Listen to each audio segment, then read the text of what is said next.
স্বাগত জানাচ্ছি চ্যানেল 24 এর নিয়মিত আয়োজন বিভাগীয় খবরে। ভিন্ন রকম সংবাদ নিয়েই আমাদের এই আয়োজন। আজ জানাবো বরিশাল বিভাগের জেলাগুলোর খবর, সাথে রয়েছি আমি মিলা খন্দকার। মশার যন্ত্রণায় অতিষ্ঠ ঝালকাঠি পৌরবাসী। শহরের বিভিন্ন স্থানে ময়লা আবর্জনার স্তূপ থাকায় বংশ বিস্তার হচ্ছে মশার। শহরবাসীর অভিযোগ, মশার বংশবিস্তার রোধ সহ মশা মারার কার্যকর কোনো পদক্ষেপ নেই ঝালকাঠি পৌরবাসীর। এমন অবস্থায় চরম অস্বস্তিতে দিন কাটছে শহরের মানুষের। 1975 সালে প্রতিষ্ঠিত ঝালকাঠি পৌরসভা একটি প্রথম শ্রেণীর পৌরসভা। এত পুরনো হলেও পৌরসভার ময়লা আবর্জনা অপসারণের ব্যবস্থা খুবই নাজুক। শহরের যত্রতত্র দেখা যায় ময়লা আবর্জনার স্তূপ। এছাড়া ড্রেনগুলো নিয়মিত পরিষ্কার না হওয়ায় মশার কারখানায় পরিণত হয়েছে এই পৌরসভার বিভিন্ন এলাকা। মশার যন্ত্রণায় ঝালকাঠি পৌর শহরের মানুষ এখন অতিষ্ঠ। ঝালকাঠি শহরে সন্ধ্যার পরে বিভিন্ন বাসাবাড়ি ও ব্যবসায়িক প্রতিষ্ঠানে কয়েল জ্বালিয়ে মশার স্প্রে করে, এমনকি ইলেকট্রনিক ব্যাট দিয়ে মশা মারার চিত্র এখন প্রতিদিনের। দিনের বেলায়ও মশারি টানিয়ে থাকতে হচ্ছে পৌরবাসীর। স্থানীয়দের অভিযোগ, মশা নিধনের তেমন কোনো উদ্যোগ নিচ্ছে না ঝালকাঠি পৌরসভা। মেশিন দিয়ে শুধু শহরের ভিতরে মাঝে মধ্যে দুই একটা রাস্তায় আমরা দেখি যে এই মেশিনগুলো ধোয়া মারে, কিন্তু আমাদের গ্রাম সাইড যত যে কয়টা ওয়ার্ড আছে, কোনো ওয়ার্ডের ভিতরে কোনো মেশিন নিয়ে কেউ যায় না, কোনো জায়গায় কোনো কিছু মারে না। মশা নিধনের জন্য পৌরসভায় 4টি ফগার মেশিন থাকলেও 2টি নষ্ট হয়ে পড়ে আছে দীর্ঘদিন ধরে। বাকি 2টি মেশিন দিয়ে চলছে লোক দেখানো কাজ। ঝালকাঠি পৌরসভায় 4টি মেশিন আছে, 2টা ভালো আছে, 2টা নষ্ট। এই 2টা দিয়ে সব এলাকায় দেবার চেষ্টা করি। ঝালকাঠি পৌরসভায় ড্রেন আছে, ঝোপঝাড় আছে কিছু, তো আমরা নিয়মিত পরিষ্কার করছি। ফগার মেশিন 4টার মধ্যে একটা নষ্ট আছে, 3টা দিয়ে ওষুধ ছিটিয়ে আমাদের ডেঙ্গু মশা নির্মূলের জন্য সচেষ্ট আছি। আমাদের নিয়মিত ওষুধ ছিটাচ্ছি, আশা করি ডেঙ্গু নির্মূল করতে সক্ষম হব। ঝালকাঠি সিভিল সার্জন বলেন, ডেঙ্গুর মৌসুম আসার আগেই জলাশয়, ড্রেন, নর্দমা পরিষ্কার করা জরুরি। এই যে নালা নর্দমা এবং যেখানে পানি জমে থাকে, এগুলি যদি আমরা পৌরসভার উদ্যোগে অথবা আমাদের জেলা প্রশাসনের উদ্যোগে অথবা আমাদের স্বাস্থ্য বিভাগের উদ্যোগে, যৌথ উদ্যোগে আমরা যদি এখনই আমরা পরিষ্কার পরিচ্ছন্ন না করি, তাহলে মশার জন্য আমাদেরকে এই ডেঙ্গু এবং অন্যান্য রোগ খুব মারাত্মকভাবে প্রাদুর্ভাব বিস্তার করতে পারে। এ বিষয়ে আমাদেরকে সচেতন হতে হবে। মশা নিধনের জন্য করণীয় পদক্ষেপ গ্রহণ করে দ্রুতই এই সমস্যা সমাধানের দাবি ঝালকাঠি পৌরবাসীর। Desk report, channel 24। পটুয়াখালীর শিয়ালী থেকে লাউকাঠি বাজার পর্যন্ত 5 কিলোমিটার সড়কের বেহাল দশা। 5 বছরেও যার সংস্কার হয়নি এখনও। খানাখন্দ ধুলোয় ভরা এই সড়কে প্রতিনিয়ত দুর্ভোগ পোহাতে হচ্ছে পথচারী ও স্থানীয় বাসিন্দাদের। পটুয়াখালীর শিয়ালী থেকে লাউকাঠি বাজার পর্যন্ত 5 কিলোমিটার সড়কের বেহাল দশা। দীর্ঘ 5 বছরেও হয়নি কোনো সংস্কার। খানাখন্দ ও ধুলোয় ভরা এ সড়ক যেন এক মরণ ফাঁদ। প্রচণ্ড ধুলোয় শ্বাসকষ্ট সহ প্রতিদিন চরম ভোগান্তি পোহাচ্ছেন স্থানীয় বাসিন্দারা। এইটা আমাদের প্রধান রাস্তা এবং এই রাস্তাটা যত তাড়াতাড়ি করে দিতে পারে এই আমাদের দাবি। এই রাস্তাটা এমন একটা অবস্থা, আজকের 2-3 বছর পর্যন্ত এই রাস্তার কোনো রিপেয়ারিং হয় না, খালের মতো হয়ে গেছে, মানুষজন চলতে পারতেছে না। অ্যাজমা রোগের সংখ্যা দিনে দিনে বাড়তেছে, শ্বাস প্রশ্বাসের কারণে মানুষের এই ধুলবালির জন্য করতে পারতেছে না। দীর্ঘদিন সংস্কার না হওয়ায় সাধারণ মানুষের দুর্ভোগ পৌঁছেছে চরমে। বিশেষ করে বর্ষা মৌসুমে এ রাস্তা চলাচলের অনুপযোগী হয়ে ওঠে। শিক্ষার্থীদের স্কুল কলেজে যেতে হিমশিম খেতে হচ্ছে, রোগীদের হাসপাতালে নেওয়া কঠিন হয়ে পড়েছে। প্রচুর কষ্ট হয় এবং ধুলাবালিতে শ্বাসকষ্টও হয় আমাদের প্রচুর, প্রায় আমাদের রোজ আসা যাওয়া করাটাও কঠিন হয়ে যায়। এই রাস্তাটা তাড়াতাড়ি সংশোধন হয় তাহলে আমরা খুব ভালো হতে। বর্ষাকালে জায়গায় জায়গায় জলে গর্ত হয়ে যায়, যাতে আমাদের ড্রেসটা খুব নষ্ট হয়ে যায়। এই রাস্তা দিয়ে গাড়ি চালানো এক আতঙ্কের বিষয় হয়ে দাঁড়িয়েছে। একটু অসতর্ক হলেই ঘটছে দুর্ঘটনা। আমরা এই রাস্তায় অটো চালাই, আমাকে রাস্তা ভাঙে গেছে অনেক আগে, অনেক দিন হয়েছে, কবে যে ঠিক হইবে আর কোনো নিশ্চয়তা নাই। টলির কারণে আমাদের রোডটা নষ্ট হয়ে গেছে, তারপর এই ধুলাবালি প্যাসেঞ্জার উঠতে চায় না, 2-1টা ওড়ে তাও রিক্স হয়ে যায়। আর এই রাস্তা 8-9 বছর ধরে এই একই অবস্থায় আমরা ভুগতে আছি। অনেকে দেখা গেছে রুগী নিয়ে যায়, রুগী ক্ষেত্রে দেখা গেছে বেশ অসুস্থ রোগী অনেক সময় রাস্তায় শেষ হয়ে যায়, হাসপাতাল নেওয়ার আগে রাস্তায় শেষ হয়ে যায় রোগী। এ বিষয়ে জানতে চাইলে সংশ্লিষ্ট কর্তৃপক্ষ জানিয়েছেন দ্রুত সংস্কারের জন্য প্রকল্প হাতে নেওয়া হয়েছে। এই প্রজেক্টে এই রাস্তাটি শিয়ালি বাজার থেকে লাউকাটি বাজার হয়ে মৌকরণ পর্যন্ত এই রাস্তাটি আছে। এই রাস্তাটা আমরা RCAP2 প্রজেক্টে এটা ইনক্লুড করছি। এটা আগামী 27 সালের মধ্যে টোটাল রাস্তাটা কমপ্লিট হবে ইনশাআল্লাহ। দ্রুত রাস্তাটি সংস্কার না হলে জনগণের দুর্ভোগ আরও বাড়বে বলে মনে করেন স্থানীয়রা। Desk report, channel 24। সেচ ও নৌকা চলাচল সুবিধা নিশ্চিতে মৃতপ্রায় 2 কিলোমিটার খাল পুনর্খনন প্রকল্প হাতে নেয়াই নতুন করে স্বপ্ন দেখছেন ভোলার জেলে ও কৃষকরা। এতে একদিকে যেমন ফসল উৎপাদন বাড়বে, তেমনি নিরাপদে খালের নৌকা নিয়ে চলাচল করতে পারবেন জেলেরা। একসময় এই খালের পানি ব্যবহার করে ফসল উৎপাদন করত ভোলা সদর উপজেলার রাজাপুর ইউনিয়নের মেদুয়া গ্রামের কৃষকরা, কিন্তু পলিতে ভরাট হয়ে যাওয়ায় পানি সংকটে বাধাগ্রস্ত হচ্ছিল ফসল উৎপাদন। এসব খালের প্রাণ ফেরাতে সম্প্রতি 2 কিলোমিটার খাল খনন কাজ শুরু হয়েছে। স্থানীয়রা বলছেন এই খাল খননের মাধ্যমে নৌপথে যাতায়াত সহজতর হওয়ার পাশাপাশি খালে বাড়বে দেশি বিদেশি মাছের প্রজনন ও উৎপাদন। এই খালের পাশাপাশি অন্যান্য খাল খননের দাবিও জানান তারা। খালটা অনেক গভীর ছিল, ফাতাল একটা বাঁধ দেওয়ার জন্য এলাকাবর্তী অনেক ভালো ছিল, কিন্তু আমরা চাই ওই বানটা হতো এই খালটা খনন করে খারি হোক, যাতে জেলেদের অনেক উপকারের জন্য হতো। ওই বানটার কারণে খালটা কিন্তু শুকিয়ে গেছে, চৈতান হয়ে গেছে। এখন যদি সঠিকভাবে আমরা যে খালটা খনন করা হয়, তাহলে আমাদের কৃষিবাড়িদের জন্য, আমাদের জন্য অনেক লাভবান হবে। বড় বোট আছে, এগুলা চলাফেরা করতে পারে না।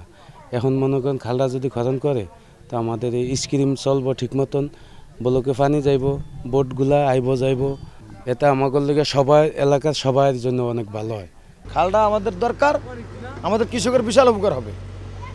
এই খালটা যেভাবে কাটা কথা সেভাবে যেন সঠিকভাবে হয়, এটি আমরা চাই। এ বিষয়ে বাংলাদেশ কৃষি উন্নয়ন কর্পোরেশন BADC বলছে, খালগুলো পুনর্খননের ফলে উপকৃত হবেন কৃষকরা। বাড়বে কৃষকের ফসল উৎপাদন, নিরসন হবে বর্ষার জলাবদ্ধতা।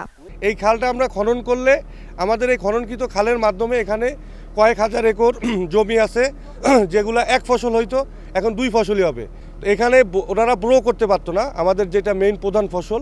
তো এই খালটা আমরা যদি আল্লাহর রহমতে সঠিকভাবে সুন্দর করে আমরা খালটা খনন করে দিতে পারি, আমাদের সরকারের যে কৃষিবান্ধব সরকারের লক্ষ্যমাত্রা, যে আমাদের বড় ফসল উৎপাদনের লক্ষ্যমাত্রা, এটা অর্জন হবে এবং বর্ষার টাইমে জলাবদ্ধতাও নিরসন হবে। খাল পুনর্খনন করা হলে কৃষকের চাষাবাদের উপকার হবে। দীর্ঘদিন যাবৎ এই খালটা এরকম পুনর্খনন হয় নাই এবং প্রায় সমতলে খালটা ভরাট হয়ে গেছে। এই খালটা খনন করা হলে এলাকার লোক এবং কৃষির উৎপাদন বৃদ্ধি পাবে। দীর্ঘদিন খাল খনন না করায় ধান চাষ ব্যাহত হচ্ছিল, তাই 2 কিলোমিটার খাল খনন করার উদ্যোগ নেয় বাংলাদেশ কৃষি উন্নয়ন corporation BADC। Desk report, channel 24। চাষে খরচ কম, রোগবালাই নেই বললেই চলে। পাশাপাশি পরিচর্যার প্রয়োজন না থাকায় ঝালকাঠিতে বাড়ছে তিল চাষ। বীজ বপনের মাত্র 3 মাস পরে ফসল তোলা যায় ঘরে। তাছাড়া অন্যান্য ফসলের তুলনায় 3 গুণ লাভ হয় তিল চাষে ঝুঁকছেন চাষিরা। ঝালকাঠিতে বাড়ছে তিল চাষ। স্থানীয় জাত ছাড়াও বাড়ি তিল 4 এবং বিনা তিল 3 চাষ করে সফল চাষিরা। রোগবালাই কম থাকায় তেমন কীটনাশক ছিটাতে হয় না, দিতে হয় না কোনো রাসায়নিক সার। এছাড়া আগাছা পরিষ্কার এবং পানি সেচেরও তেমন প্রয়োজন না হওয়ায় খরচও অনেক কম। আমরা 3-4 টাকা খরচ করছি, 10-15 হাজার টাকা লাভ করব। এতে অল্প খরচে ভালো আমরা লাভ পাই। 1 একর জায়গায় আমি তিল চাষ করেছি, সামনে আরো বেশি দেওয়ার আমার ইচ্ছা পোষণ করতেছি। 1 কুড়ো জায়গায় এতে যা 15-20 মণ তিল হয়। তিল চাষ করে ভালো ফলন পাওয়ার লক্ষ্যে কৃষি বিভাগ থেকে প্রদর্শনী কার্যক্রমের পাশাপাশি চাষিদের প্রয়োজনীয় প্রশিক্ষণ ও পরামর্শ দেওয়া হয়। আমরা চেষ্টা করছি যে তিল আবাদ সংক্রান্ত যত প্রযুক্তিগত সহায়তা কৃষকদেরকে দিতে, যাতে করে এই তেলের আবাদটা বৃদ্ধি করে তারা দেশকে যাতে তেলের স্বয়ংসম্পূর্ণ করতে পারে। ঝালকাঠি জেলায় চলতি মৌসুমে 413 হেক্টর জমিতে তিলের আবাদ হয়েছে। সারা দেশে এর চাষ সম্প্রসারিত হলে ভোজ্য তেলের ঘাটতি ও চাহিদা মেটানো সম্ভব বলে মনে করছেন কৃষি বিশেষজ্ঞরা। Desk report, channel 24। পটুয়াখালীতে এবার মুগ ডালের প্রত্যাশিত ফলন না হয় হতাশ চাষিরা। আবহাওয়ার বিরূপ প্রভাব আর পোকামাকড়ের আক্রমণে ভেঙে পড়েছে উৎপাদন। এতে চাষের খরচ ওঠাতে হিমশিম খাচ্ছেন কৃষকরা। পটুয়াখালী সদর উপজেলার খলিশাখালী গ্রামের মুগ চাষী সোহরাফ বিশ্বাস গেল বছর মুগের বাম্পার ফলনে উৎসাহী হয়ে এবারও 5 বিঘা জমিতে মুগ চাষ করেন। শুরুতে আবহাওয়া অনুকূলে থাকলেও মৌসুম জুড়ে অনিয়মিত বৃষ্টি, শুষ্ক মাটি আর নানা রোগবালাইয়ে ক্ষতিগ্রস্ত হয় ফসল। ফলে গেল বছরের তুলনায় এবারের ফলন অনেক কম। এবার যে ডাল ফেলাইলাম গেলবার অনেক লাভবান ছিলাম, এবার লাভবান না, এবার চালান হইতে আমার অনেক কষ্ট হইতেছে। শুধু সোহরাফ বিশ্বাস নয়, পুরো জেলা জুড়েই একই অবস্থা। ফলন কম হওয়ায় এবছর খরচ উঠানোই দায় হয়ে পড়েছে কৃষকদের। যে খরচ দিয়ে ফেলাইছে খরচও উঠবে না, লাভ তো দূরের কথা। গতবারের চাইতে অনেক খারাপ ডাইল হয়েছে এবার। বৃষ্টির কারণে ডাইল হয় না, বৃষ্টিপাত নাই, তারপর ফলনও তেমন একটা হয় না। ওষুধ দিছি, ওষুধ ভালো কাজ করে না। কৃষকদের এই দুরবস্থার ব্যাপারে অবগত জেলা কৃষি কর্মকর্তাও। কৃষকদের সার্বিক সহযোগিতার আশ্বাস দিয়েছেন তিনি। তা আমরা কৃষকদেরকে উদ্বুদ্ধ করব, যারা ক্ষতির মধ্যে কিছুটা ক্ষতির মধ্যেও পড়েছেন, তারা যাতে এই আউশের আবাদ করেন। আমরা আউশ উৎপাদন কলা কৌশল এবং আমাদের আউশের একটি প্রণোদনা চলমান আছে। ওই সমস্ত কৃষকদেরকে আমরা যতদূর সম্ভব আউশের এই প্রণোদনা কর্মসূচির আওতায় নিয়ে আসব। জেলা কৃষি অফিসের তথ্য মতে চলতি মৌসুমে 85,350 হেক্টর জমিতে মুগ চাষের লক্ষ্যমাত্রা থাকলেও চাষ হয়েছে 88,891 হেক্টরে, যা গেল বছরের চেয়ে প্রায় 4,000 হেক্টর বেশি। Desk report, channel 24। শেষ হচ্ছে ইলিশ ধরায় 2 মাসের নিষেধাজ্ঞা। তাই তো রাত দিন এক করে জাল ও নৌকা মেরামতে নেমেছেন জেলেরা। কাঙ্ক্ষিত মাছ শিকার করে ধার দেনা পরিশোধ করে স্বপ্ন বুনছেন ঘুরে দাঁড়ানোর। মার্চ এপ্রিল 2 মাস ভোলার 190 কিলোমিটার নদীর জলসীমায় অভয়াশ্রম ঘোষণা করে সরকার। এ সময় নদীতে ইলিশ সহ সব ধরনের মাছ ধরার উপরে জারি হয় নিষেধাজ্ঞা। মূলত ইলিশ সম্পদ রক্ষায় জাটকা সংরক্ষণের লক্ষ্যে নেওয়া হয় এ পদক্ষেপ। ফলে কর্মহীন হয়ে পড়েন অঞ্চলটির 1,70,243 জন নিবন্ধিত সহ প্রায় 3 লাখ জেলে। গেল 30 এপ্রিল মধ্যরাতে শেষ হয় নিষেধাজ্ঞার সময়কাল। এতে নব উদ্যমে মাছ ধরার প্রস্তুতি নিচ্ছেন ভোলার জেলেরা। জাল, নৌকা ও ট্রলার মেরামতে ব্যস্ত সময় পার করছেন তারা। কাঙ্ক্ষিত মাছ শিকারে ধার দেনা পরিশোধ করে ঘুরে দাঁড়ানোর স্বপ্ন বুনছেন। 2 মাস আমরা মাছ ধরি নাই, 2 মাস তোমায় আমরা বন্ধ আছিলাম। আমরা সরকারের আদেশ পালন করছি। কারাতন হালত লইছি, কারাতন যেমনি যাওয়া হয়েছে হয়েছি দেনা হয়েছি। এখন 2 মাস গেল, ইনশাল্লাহ জাল টাল গোছাইতে আছি, হারাইতে আছি। এখন এই 2 মাস গেছে গিয়া, এখন আমরা নদীর যাব। আমরা জাল ফাল মন দেনা ফেনা করিয়া নাও দম সব লাইন ফাইন করছি, নদীর যামু। যদি আল্লাহ দেয় হয়তো দেনা ফানা দিম, নিজেরা খামু, খায়া কোনো রকম চলুম আর কি। আমরা জেলেরা জেলে থেকে নদীতে নামাবো এবং কি তারা মাছ ধরবে। আমরা আশাবাদী আছি যে আমাদের ঘাটে অনেক মাছ হবে। জালের কাজ কাম করতে আসি, নদীতে যাইলে মাছ আছে কিনা বুঝুন। মানে কি অনেক সময় সাগরে গেলে আমরা জলদস্যুর মুখোমুখি হইতে হয়। আমাদের অনেক জেলেরা ক্ষয়ক্ষতিতে লয়। সরকারের কাছে আমাদের আবেদন থাকবো যে মানে আমরা যে সাগরে গেলে কোনো ক্ষয়ক্ষতির ভিতরে না পড়ি। নিষেধাজ্ঞা মানায় নদীতে মাছের উৎপাদন বৃদ্ধি পেয়েছে বলে আশা মৎস্য বিভাগের।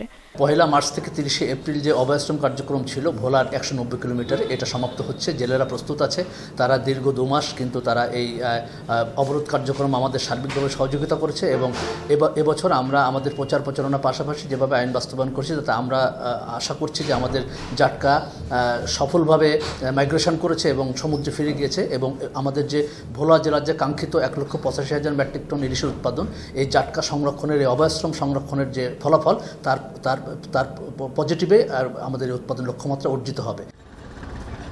এবছর ইলিশ উৎপাদনের লক্ষ্যমাত্রা নির্ধারণ করা হয়েছে 1,85,000 metric ton. Desk report, channel 24।